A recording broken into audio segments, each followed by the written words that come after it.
Assalamualaikum warahmatullahi wabarakatuh. Kami dari kelompok 3, di sini kami akan menyampaikan materi mengenai ragam bahasa.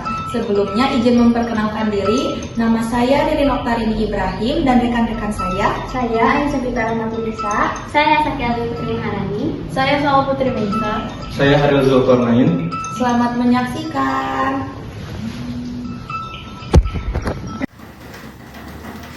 Halo semuanya, perkenalkan saya Ririn Oktarini Ibrahim.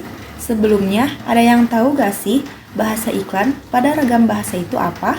Yuk kita simak videonya dan penjelasannya. Bahasa iklan adalah gaya bahasa khusus yang digunakan dalam iklan untuk menyampaikan pesan promosi, baik produk maupun jasa, kepada khalayak luas. Bahasa iklan harus bersifat singkat, jelas, dan persuasif yang memungkinkan untuk memberi informasi dan bersifat membujuk.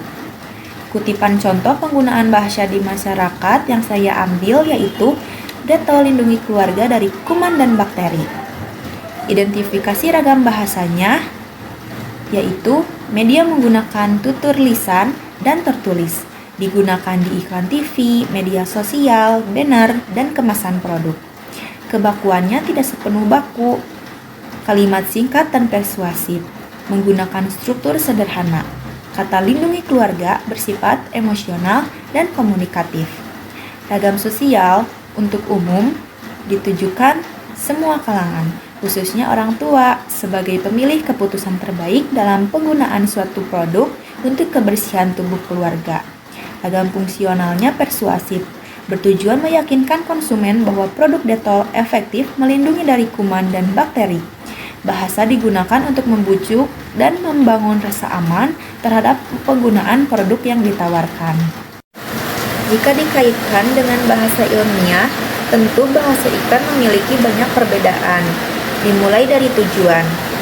Bahasa iklan ditujukan membujuk dan meyakinkan konsumen terhadap produk yang ditawarkan dengan berbagai manfaat dan keunggulan produk. Sedangkan bahasa ilmiah menjelaskan atau menginformasikan secara objektif suatu produk. Dari segi gaya bahasa, bahasa iklan bahasanya emosional, persuasif, dan singkat. Sedangkan bahasa ilmiah formal, faktual, lengkap, dan logis. Struktur kalimatnya, bahasa iklan ringkas dan komunikatif, sedangkan bahasa ilmiah panjang, baku, terstruktur. Dan untuk sumbernya, bahasa iklan tidak dijelaskan secara detail, sedangkan bahasa ilmiah disertai data, referensi, atau hasil penelitian. Nah, jadi begitu penjelasan dari ragam bahasa iklan. Sekarang kalian jadi mengetahui apa itu bahasa iklan dan apa perbedaannya jika dikaitkan dengan bahasa ilmiah. Semoga bermanfaat ya. Sekian dari saya. Terima kasih. Di sini saya akan menjelaskan tentang bahasa jual beli. Jadi bahasa jual beli adalah bentuk bahasa atau komunikasi yang digunakan dalam kegiatan transaksi dagang antara penjual dan pembeli. Bahasa ini bersifat praktis, persuasif, sopan, dan jelas. Dengan tujuan utama untuk mencapai kesepakatan dalam jual beli. Identifikasi ragam bahasa. Yang ke-1, media tutur, lisan atau tulisan. Yang kedua, kebakuan campuran baku dan tidak baku. Yang ketiga, ragam sosial, bisa akrab atau formal. Yang keempat, ragam fungsional, transaksional dan persuasif.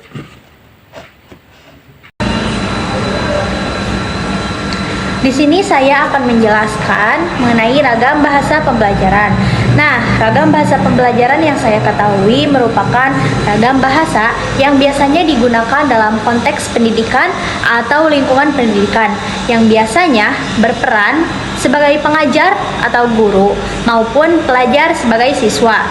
Namun, pada kenyataannya masih banyak di antara guru dan siswa masih menggunakan bahasa yang tidak sesuai dengan kaidah. Hal tersebut dipengaruhi oleh faktor lingkungan, sosial, dan budaya. Peran guru di sini sangat penting karena setiap tuturan yang digunakan seorang guru akan menjadi pemicu atau contoh bagi para siswanya. Setiap tuturan mempunyai fungsi. Hal ini sejalan dengan pendapatnya Helms. Helms mengemukakan bahwa fungsi tutur yang disebut metalinguistik, kontak, dan fatigue juga relevan dengan kepedulian komunikasi guru. Helms menunjukkan bahwa di antara banyak fungsi yang diperankan oleh bahasa dalam situasi-situasi yang berbeda, bahasa bisa mengacu kembali pada bahasa itu sendiri, misalnya pada bentuk bahasa atau pada aspek situasi komunikasi. Di sini, saya akan menjelaskan mengenai ragam bahasa politik.